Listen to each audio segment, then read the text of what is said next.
Trade Center Memorial. We are assembled at the south end of the South Tower. At this site, on September 11, 2001, 2,958 innocent people were killed in the most devastating terrorist attack in history. Among those killed were 343 members of the New York City Fire Department, 37 members of the Port Authority Police Department, 23 members of the NYPD, 8 emergency medical technicians, 3 New York State court officers, 1 Secret Service agent, and 1 special agent of the FBI. Since that day, scores of first responders have died as a result of illnesses contracted in the weeks following the attacks. The memorial features 2 enormous waterfalls and reflecting pools, each about an acre in size, set within the footprint of the original Twin Towers. More than 400 trees surround the reflecting pools. Its design conveys a spirit of hope and renewal and creates a contemplative space separate from the usual sights and sounds of a bustling metropolis. At this time, will the class representative please come forward to place the memorial wreath at the beginning of the NYPD section of the wall.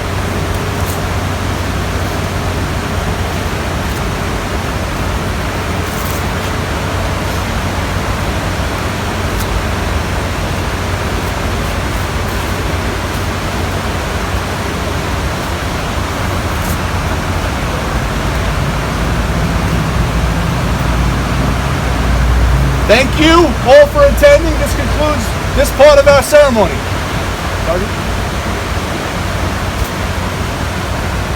All B Squad recruits, all about face!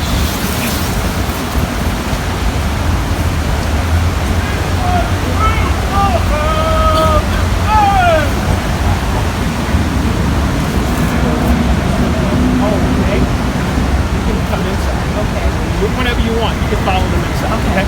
Thank you.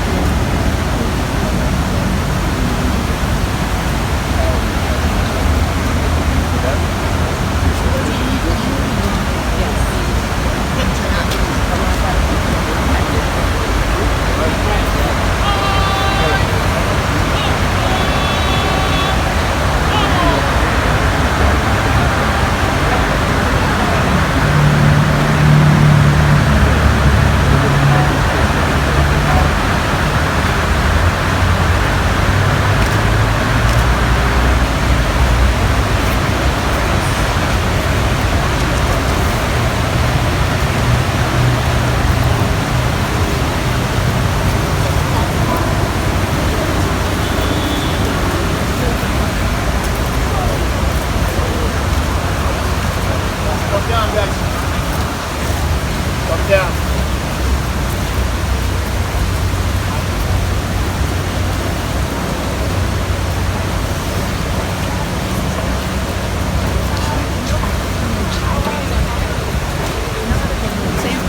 Wow, look at you. Good morning, I'm Michael Frazier, I oversee external affairs for the 9/11 Memorial Museum. Anthony, it was an honor. Thank you for getting us started this morning. We appreciate all of you for joining us this morning. For more than a decade, I was a crime reporter. Spending most of my time covering New York City, I experienced firsthand how incredible the work it is you do. I want to thank Commanding Officer Matthew Pontillo, Inspector Richard D., and all of you for joining us for what was a very moving and special tribute on the memorial. At the South Pool, the names of nearly 400 first responders, including 23 New York police officers, are permanently etched in precious bronze. Their ethnicity, creed, religion, or beliefs did not matter. They responded as one, united by a shared commitment, bounded by duty. Their stories will forever be remembered through your service and through the bond shared between our institution and the finest police department in this country.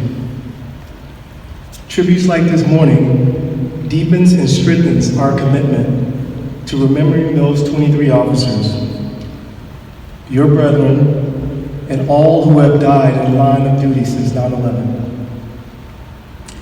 The Memorial Museum testifies to the largest loss resulting from a foreign attack on American soul, the greatest single loss of rescue personnel in our history. But it also heralds a story of bravery, kindness, extraordinary will, distinction, and compassion. The above memorial and the below ground museum has had so far more than 48 million visitors combined. They have come from all over the country and more than 175 nations. They come here to honor the victims, to remember and to learn about 9/11 and its ongoing implications. As you can see, part of the museum's power is that it's integrated within the World Trade Center site. It's physically connected to history and takes root in the very place where the attacks happened, where friends were lost, where we found our steely resolve, where we witnessed unbelievable feats of courage and remarkable acts of selflessness and service. Within the space, there are several historic remains of the Twin Towers, like the revealed box columns outlining where the north and south towers were. Along your walk down here, there were large artifacts, including the North Tower antenna and the Ladder 3 truck. These monumental artifacts tell an enormous story. In the historical exhibition, just behind you, are smaller, more personal items, like the shield and medal worn by fellow officer Maura Ann Smith, who died in the 2001 attacks. These artifacts are a piece of history from that day, but they also serve as a reminder of the brave and courageous men and women who ran toward those buildings while others ran away. What they did and what you do defies basic instinct. You are unique. You are special. Never forget that. And may it guide you as you protect our community and inspire others to join you in your service.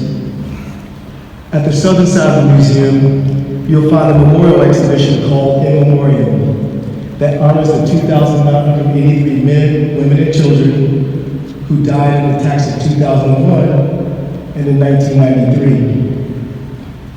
Through portraits and personal artifacts, we celebrate how they led beautiful lives. Just behind me is a large piece of steel known as the last column. After nearly 2 million tons of debris was cleared, this final piece of steel was removed from the World Trade Center site, marking the formal end of rescue and recovery operations after 9 months.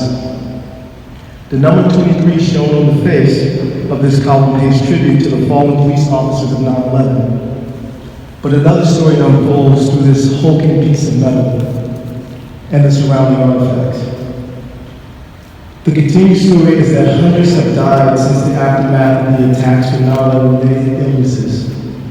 In the case of the NYPD, more than 134 have died after being exposed to ground zero toxins. The New York City Police Department has been an incredible partner and contributor to the 9/11 Memorial Museum. We are truly grateful for the leadership of this department, for their extraordinary assistance in documenting and preserving this history and more. We also applaud them for making this visit a very important part of your training. I know you have endured a great deal to get to this point, and we can't thank you enough for your commitment and sacrifice you are making to serve the people of this country and to set a standard in policing. I hope each of you truly have a meaningful experience today, and I just want to say, congratulations.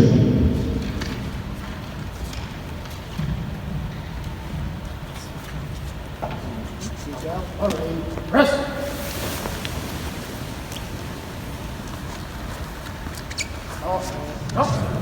I'm Assistant Chief Matthew Pontillo. I'm the commanding officer of the 1st Deputy Commissioner's Office. Commissioner Tucker wanted to be here today, but unfortunately he's out of town, so I'm representing him. And let me add my congratulations to all of those who congratulated you already for your upcoming graduation from the Academy and a life of service to the NYPD and the city. You know, as I was walking through a complex today, it reminded me of my own experience, first coming on the job 32 years ago, and the expectations that I had, but also where I was on 9/11/2001. I was a young captain at the time, working a few blocks from here, and the events of 9/11 forever changed my life, like many of you certainly, and your families. Many of you probably very young, some of you probably don't remember it, but it's affecting me today because the NYPD you are joining today is very, very different than the NYPD before 9/11. Many new things were put in place. We began to take a very, very different view of our role in protecting the city, which extended beyond just traditional crime fighting and public service, but we took on more of a counterterrorism mission as well. And that continues today. So the department changed quite dramatically, and you're now a part of that. One thing that hasn't changed, however, is that this is still a profession of service. And as I walk through here and I think of the members of the service who died on 9/11, 23 MOS died on 9/11/2001 here, attempting to save people, but also since then, 157 more have died as a result of 9/11 related illnesses and injuries. And it's a stark reminder, again, that this is a profession of service to others, of service to our peers, service to the public, and that service takes many, many forms, and that it's also a job of sacrifice. And certainly the 23 members of the service who died here on 9/11, and 157 who have passed away since, made the ultimate sacrifice. All of you will be called upon to make sacrifices as well, because of this career that you've chosen. And, you know, sacrifices could include time away from your family, holidays that you have to work, putting in long hours, making tough decisions, taking responsibility for your actions, and doing everything that you can to provide police service to others. I keep coming back to this idea of service, and it truly is a profession of service. We all join with, I think, many idealistic views, but at the end of the day, our success is measured by how much we can help others. And I think when you think back of what occurred here,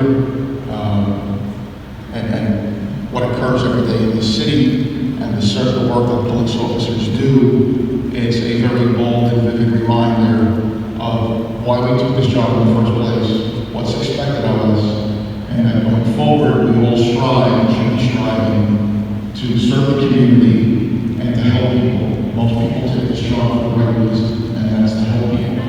So as you walk around here today, please think about those who came before you and how they worked to help others and what that meant, and what that means for you going forward in your careers. I wish you health and safety and very successful and long, prosperous careers.